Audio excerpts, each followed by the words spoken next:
Assalamualaikum warahmatullahi wabarakatuh.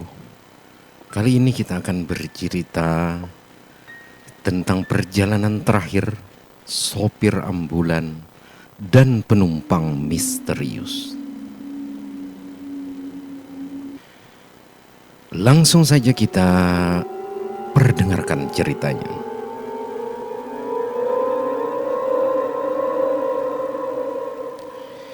Di keheningan malam kota Kandangan, sebuah ambulan melaju sunyi.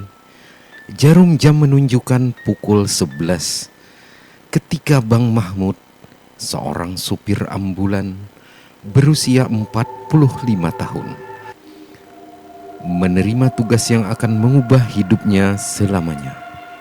Sebuah tugas sederhana, mengantarkan jenazah seorang wanita tua ke sebuah desa terpencil di perbatasan Desa Kayu Abang.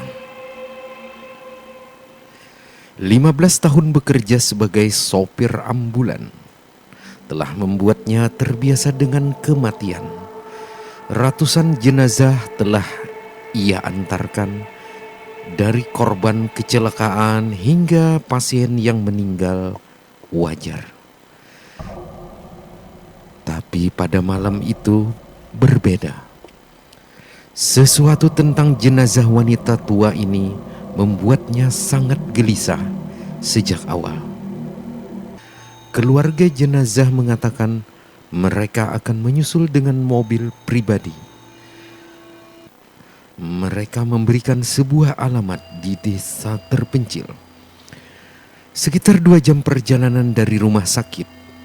GPS menunjukkan rute yang benar dan jelas. Dan malam itu bulan purnama bersinar terang.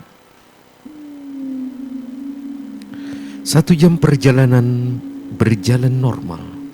Namun perlahan jalan-jalan mulai terasa asing.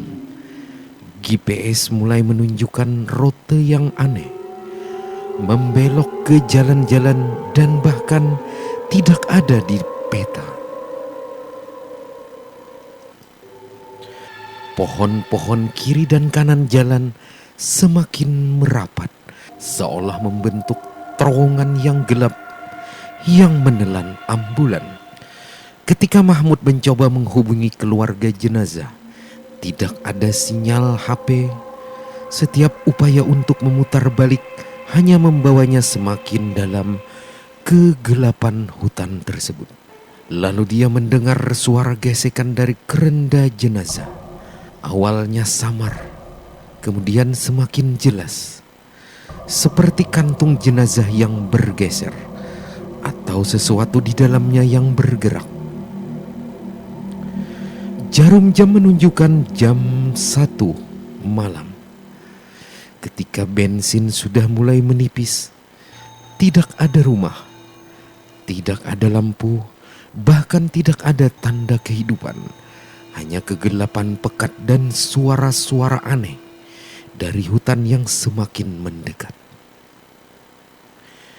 Di tengah keputusasaannya, lampu ambulan menyorot sosok figur di tengah jalan.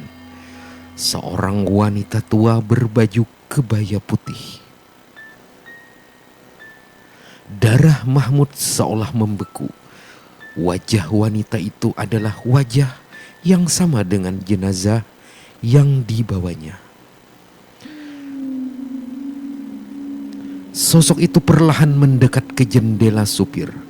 Mahmud tidak bisa bergerak, tidak bisa berteriak, hanya bisa menatap ngeri ketika wanita tua itu membungkuk, mendekatkan wajahnya yang pucat ke jendela,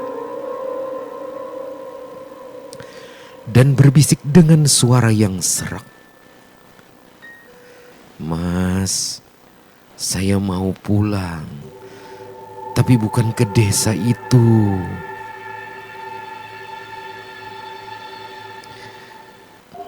Mahmud gemetar ketika ia sadar ambulannya terparkir di depan rumah sakit. Matahari pagi mulai menyingsing seolah malam mengerikan itu hanya mimpi buruk. Tapi ketika dia memeriksa keranda belakang, jenazah itu telah menghilang. Investigasi kemudian mengungkap fakta yang lebih mengerikan. Alamat desa yang diberikan tidak pernah ada. Keluarga yang mengaku sebagai kerabat jenazah juga tidak pernah ditemukan. Yang paling mengejutkan, rekaman CCTV rumah sakit menunjukkan bahwa malam itu Mahmud berangkat dengan ambulan kosong. Hingga hari ini Mahmud masih bekerja sebagai sopir ambulan, tetapi dia tidak pernah lagi mengambil tugas malam. Dan setiap kali dia mau melewati jalan sepi, dia selalu menurunkan spion tengah mobilnya. Karena terkadang di dalam cermin itu dia bisa melihat sosok seorang wanita tua dengan kebaya putih yang tersenyum di kursi belakang. Yang lebih mengerikan, setiap malam tepat pukul 1, ponsel berdering, nomor tidak dikenal, dan ketika dia memberanikan diri mengangkatnya, suara serak yang selalu berbisik, "Mas, malam ini bisa antarkan saya pulang." Mungkin bagi sebagian orang ini hanya cerita horor biasa, tapi bagi penduduk sekitar rumah sakit itu, mereka terkadang masih melihat sosok wanita berbaju kebaya putih berdiri di pinggir jalan pada tengah malam, menunggu ambulan yang akan membawanya pulang ke alamat yang tidak pernah ada. Sekian, oke, itu dia ceritanya.